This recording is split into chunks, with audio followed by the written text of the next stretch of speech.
Assalamu alaikum everyone. Today I am very excited to talk about the revolutionary thinker Jean-Jacques Rousseau.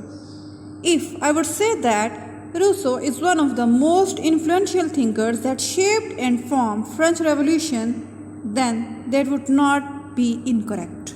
Style of Rousseau's writing is very excited and have lot of fun. For example, man was born free and he is everywhere in chains.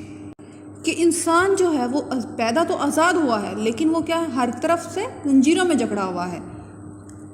जेन-जैक Rousseau अपनी quotations की वजह से बहुत famous है। तो अब हम कुछ इसकी लाइफ हिस्ट्री के बारे में जानने की कोशिश करते हैं।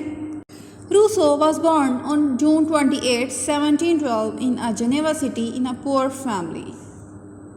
रूसो ने बहुत मुश्किल ज़िंदगी गुजारी है। His mother was died soon after his death. His father, who was a watchmaker, left Rousseau in childhood and went to an unknown place. His relatives brought him up after his father has left. He had to work hard to earn his bread from the very childhood.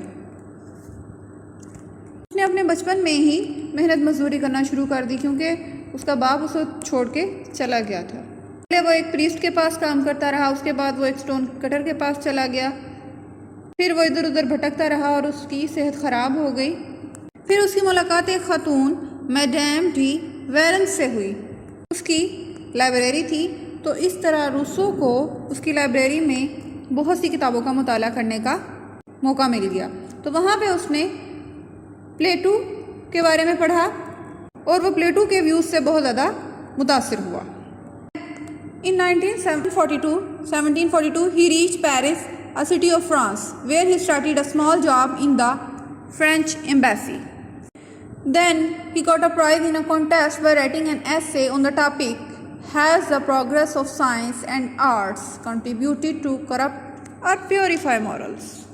1754 में भी उसने एक ऐसे right किया जिसमें उसने natural और political inequality के बारे में डिस्कशन की। रूसो एक बहुत ही प्रोमिनेंट थिंकर थे। Rousseau is known as thinker of paradox. His ideas inspired French revolution. He was a critic of enlightenment. हालांकि उसके जो हम असर लोग थे वो एनलाइटनमेंट के पीरियड को बहुत पसंद करते थे, लेकिन he was a critic of enlightenment. His philosophy is totally different from Hobbes and Locke. He gave the concept of popular sovereignty and he was in the favor of direct democracy. तो ये तो था odd one out that make him prominent from the other philosophers. Now we talk about his notable work. In 1750 he wrote Discourse on the Science and Arts, as I have already told you. After that he wrote Discourse on the Origin and Foundations of Inequality Among Men. 1755 में ही इसकी एक और book publish हुई जिसका नाम था discourse on political economy, और उसके बाद 1762 में एक उसकी बुक शाया हुई द सोशल कॉन्ट्रैक्ट, और जो उसको ज़्यादा जो इसकी अपनी इस बुक द सोशल कॉन्ट्रैक्ट की वजह से ही ज़्यादा फेमस हुआ। अब हम जेन-जैक रूसो के सोशल कॉन्ट्रैक्ट के बारे में बात करते हैं। Each of us puts his person and all his power in common under the supreme direction of the general will, and in our corporal capacity we receive each member as an individual part of the whole. Rousseau का कहना है कि social contract एक ऐसी खुसूसियत है जिसमें हर शख्स अपने तमाम तर हकूक़ माशरा के सपुर्द करके इसे एक खुद मुख्तार हैसियत दे देता है। अगरचे इस तरह एक सोवरेन वजूद में आता है और इस सोवरेन के दायराकार में हर फर्द मुसावी हकूक़ का हामिल होता है। According to Rousseau, every individual is bound in two relations. First, he is attached with his ruling companion, and second, he is bound with the ruler.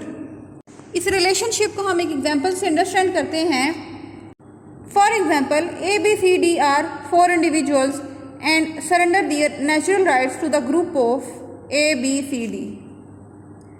His social contract does not determine the power of government because government is just like tool in the hand of public and does not have its separate powers.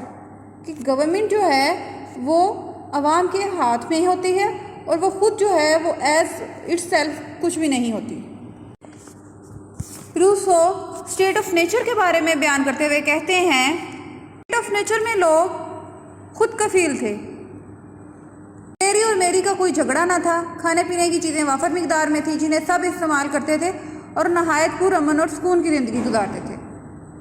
Rousseau ने state of nature को बहुत पुरअमन करार दिया है, लोग आज़ाद थे और सब लोग बराबर थे। प्रेजेंट कंडीशन के बारे में रूसो का ख्याल है कि अब लोग जो है डिपेंडेंस हो चुके हैं, एक दूसरे के ऊपर इन्हिसार करने लग गए हैं और इनइक्वालिटी है, तमाम लोग बराबर नहीं हैं, जो अमीर है वो गरीबों को अपनी मर्जी के मुताबिक हाँकता है। So we can not go back to the state of nature, उसका कहना है कि हम स्टेट ऑफ नेचर पे वापस नहीं जा सकते, but even while staying in society we can be as free as we were in the state of nature, लेकिन हम उसी तरह आज़ादी के साथ ज़िंदगी गुजार सकते हैं जैसे हम स्टेट ऑफ नेचर में गुजार रहे थे। तो this is possible by having the social contract. फिर वो स्टेट ऑफ नेचर जैसी ज़िंदगी गुजारने के लिए एक कॉन्ट्रैक्ट करते हैं जिसको वो सोशल कॉन्ट्रैक्ट का नाम देता है। Jean J Rousseau natural condition के बारे में बयान करते हुए कहते हैं, there was neither conflict nor cooperation, neither virtue nor vice, neither plenty nor scarcity, neither happiness nor unhappiness. कि लोग सिर्फ जो ज़िंदगी गुजारते थे, खुशी गमी का कोई कॉन्सेप्ट नहीं था, चीज़ें वाफर मिकदार में थी और स्कार्सिटी बिल्कुल भी नहीं थी। लोग स्टेट ऑफ ब्लिस में रहते थे, आइसोलेटेड रहते थे, टिमिड थे, पीसफुल थे, म्यूट थे, नो वरी फॉर फ्यूचर, उनको अपने फ्यूचर के बारे में कोई परेशानी नहीं थी। Now we discuss about the Rousseau general will. Rousseau holds that every individual has two kinds of will. One is actual will and the other is real will. Actual will motivates an individual. It is unlogical, it is timely and based upon personal interest. इसका welfare of society के साथ कोई concern नहीं होता. It is in limited circle and is self-conflictive. Real will consists of a collective life and creates a mutual relationship. No political problem can be solved without real will. Now we have some discussion on the theory of sovereignty.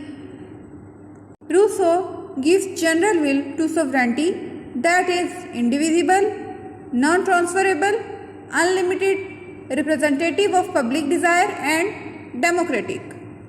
According to Rousseau, sovereignty cannot impose upon public such laws as are against the interest of people. यानी कि sovereignty जो है, जो sovereign powers रखती है, वो लोगों के ऊपर इस तरह के कवानीन लागू नहीं कर सकती जिसमें उनकी इंटरेस्ट का ख्याल नहीं रखा जाता। A sovereign desires justice and if he has personal interest and ignores interest of the public और the state, then this government becomes tyrannical. He is in favour of the direct democracy. So in direct democracy, it is not possible that sovereign could make any rule against the will of the people. According to Rousseau, freedom is a gift from a sovereign. कहना है कि फर्द state के बगैर exist नहीं कर सकता। Individual को राइट होता है अपनी प्रॉपर्टी रखने का, अपनी फ्रीडम को एंजॉय करने का। तमाम लोग जो हैं वो according to law, before the law equal होते हैं। अब इसकी थेरीज को क्रिटिकली इवैल्यूएट करते हैं कि इट इज़ इम्प्रैक्टिसेबल थेरी। प्रैक्टिसेबल इस सेंस में नहीं है कि जो जनरल विल का जो थेरी है वो गैर मुकम्मल और गैर वाज़ेह है, क्योंकि इसे एक हिसाबी गुलिये की तरह पेश किया गया है कि जिसके मुताबिक रियासत के शहरी फौरी तौर पर एक नतीजे पर पहुँच जाएंगे और अपना मुश्तरका फ़ैसला सादिर कर देंगे। इसके अलावा मुश्तरका राय माशरे में मौजूद कई ऐसी कुव्वतों से मुतसादिब होती हैं जो माशरे में पहले ही से मौजूद होती हैं। इन कुव्वतों से मुफाहमत पर इस पर असरअंदाज होने वाले असर कबूल करने के बाद हम जनरल विल की शक्ल सूरत ही बदल सकती है। Next is determination of actual and real will. General will और रियल विल में फ़र्क करना मुश्किल है क्योंकि कोई मयारी मुकर्रर नहीं किया गया। Next is conflicting views. Rousseau का ये ख्याल गलत है कि अफराद एक ही वक्त में जनरल और रियल विल रख सकते हैं, क्योंकि किसी भी फ़र्द की विल को डिवाइड नहीं किया जा सकता, वो एक वहदत की हैसियत रखता है। Next is sovereignty of all the individuals. Rousseau talks about the sovereignty of all the individuals and it is impossible in a very big state because all individuals cannot be the power of sovereignty. Next is he deserves an irreplaceable position of the modern state.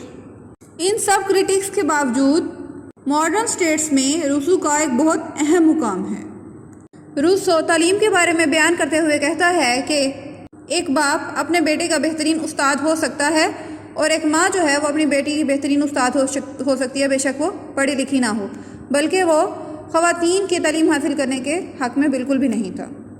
उसके नज़रियात में औरत का मुकाम सिर्फ घरदारी तक महदूद था। तो ये तो था आज हमारा आज का lecture. Thank you, stay blessed, अल्लाह हाफिज़।